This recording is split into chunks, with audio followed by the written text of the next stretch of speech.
Évangile de Jésus-Christ selon saint Marc. En ce temps-là, Jésus sortit de nouveau le long de la mer. Toute la foule venait à lui, et il les enseignait. En passant, il aperçut Lévi, fils d'Alphée, assis au bureau des impôts. Il lui dit : « Suis-moi. » L'homme se leva et le suivit. Comme Jésus était à table dans la maison de Lévi, beaucoup de publicains, c'est-à-dire des collecteurs d'impôts, et beaucoup de pécheurs vinrent prendre place avec Jésus et ses disciples, car ils étaient nombreux à le suivre. Les scribes du groupe des pharisiens, voyant qu'il mangeait avec les pécheurs et les publicains, disaient à ses disciples : « Comment il mange avec les publicains et les pécheurs ?» Jésus, qui avait entendu, leur déclara : « Ce ne sont pas les gens bien portants qui ont besoin du médecin, mais les malades. Je ne suis pas venu appeler des justes, mais des pécheurs. » Jésus appelle Matthieu et il devient son apôtre. C'est un appel très particulier parce que Matthieu change complètement d'état de vie. Il quitte son bureau des impôts pour toujours et devient apôtre à la suite de Jésus. Son premier geste est alors, en écho à son appel, d'inviter à sa table avec Jésus beaucoup de publicains et de pécheurs. Mais plus tard, il deviendra aussi évangéliste. Il existe donc différents types d'appels du Seigneur. D'abord, l'appel premier qui nous tire du monde pour nous introduire dans l'Église par le baptême et la confirmation.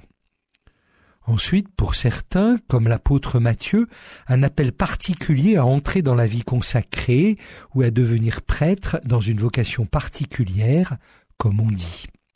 Sans cet appel spécial, la vocation ordinaire est celle du mariage. Mais quels que soient nos états de vie, il y a enfin tous les multiples appels du Seigneur qui conduisent journellement notre vie chrétienne. Car le lieu de vie du chrétien, sa demeure, est dans la volonté du Seigneur. Tout comme notre corps se trouve en un lieu précis, avec son poids, notre esprit habite dans la volonté du Seigneur, docile à ses appels. Je ne veux évidemment pas dire que nos pensées sont directement et explicitement tourner à chaque instant vers le Seigneur. Il y a toutes les nécessités quotidiennes à observer pour honorer notre devoir d'État dans notre état de vie, obligations familiales, professionnelles, naturelles, etc. Même les moines contemplatifs, qui prennent pour objectif de rester toujours dans les pensées de Dieu, à l'écoute du Seigneur, sont bien obligés de se concentrer sur certaines tâches matérielles indispensables qui ne souffrent aucune distraction. Mais on comprend aussi que toutes ces tâches sont ressaisies dans la prière aussitôt que possible et orientées vers la volonté de Dieu. En effet, être dans la volonté du Père, c'est vivre.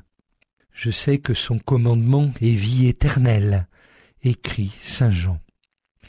Et puisque nous adorons le Dieu vivant, il n'existe pas de schéma abstrait de progrès dans la sainteté, aucune doctrine générale d'ascension vers Dieu par étapes, sinon par l'écoute obéissante des appels concrets du Seigneur, appels adressés à moi seul, ici et maintenant. On ne peut pas vivre chrétiennement par procuration ou selon des lois générales. Les appels du Seigneur sont des événements personnels et souverains. Qui aurait cru que Jésus se serait tourné vers Matthieu le publicain pour en faire un apôtre ? Quel honneur que le Seigneur s'adresse à moi aussi personnellement, qu'il me considère capable de comprendre sa parole en vertu de sa grâce. Cet événement est si grand et si inouï que je devrais alors oublier toutes mes aspirations et tous mes désirs, tomber à terre et ne plus demander qu'une seule chose, que veux-tu que je fasse ? Et Matthieu invite alors à sa table beaucoup de collecteurs d'impôts et de pécheurs. Ainsi, Dieu ne veut pas face à lui un être tremblant ou ahuri devant sa table de calcul, mais un partenaire qui puisse se tenir droit et lui répondre. Ainsi Matthieu se leva et reçut chez lui tous les réprouvés. Beaucoup de pécheurs vinrent prendre place avec Jésus, dit le texte. Cette initiative d'accueil est-elle propre à Matthieu, ou bien répond-elle à un nouvel appel du Seigneur, ou bien à la volonté d'aucun, ou bien à la volonté des dieux deux ensemble, le Seigneur et Matthieu. Je crois que nous avons là un bel exemple de demeure dans la volonté du Seigneur. Car si nos choix doivent se fondre dans les choix de Dieu, Dieu n'écrase pas pour autant l'autonomie de celui qu'il aime. Saint Thomas d'Aquin considère en effet que plus un homme est proche de Dieu, plus il ressemble à Dieu. Or Dieu dirige toutes choses sans être dirigé par rien. Par conséquent, plus un homme est voisin de Dieu, moins il est dirigé par Dieu, et plus il est en mesure de se diriger lui-même.